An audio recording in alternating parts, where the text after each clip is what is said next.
How dare you? You think we don't have hearts?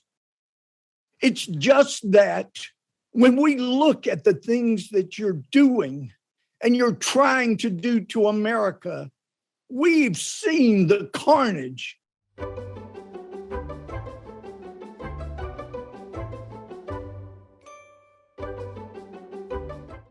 We've seen the carnage.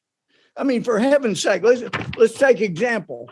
Democrats control the major cities that have the worst murder rates.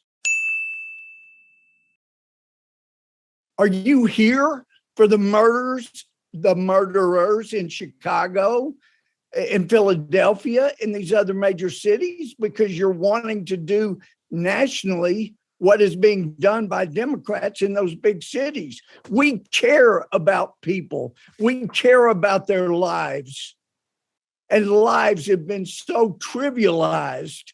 We care deeply. How dare you? How dare you, you arrogant people, attributing murder to those of us that want to do things to stop it? Because we've seen what your ideas do. They create more murder.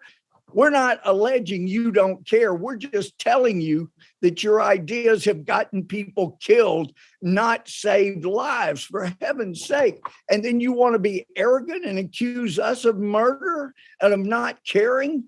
We care. And if you could just possibly get off any kind of arrogant stepladder that allows you to look down on us and look back historically. And now we had a president come on after Uvalde, and he used God's name in vain. Most of us would consider it. It was used as an interjection, not as a source from whom to beg for wisdom, like this country did for most of our history.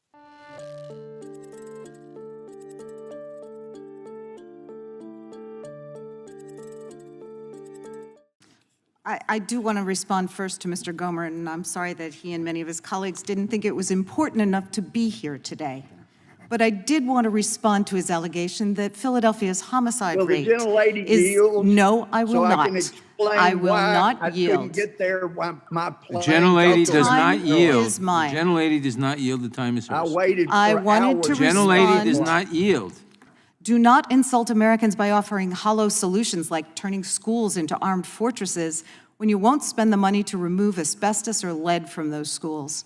Do not insult Americans by advocating to arm teachers and guidance counselors and librarians when many of our schools don't have enough money to hire guidance counselors or librarians or enough teachers.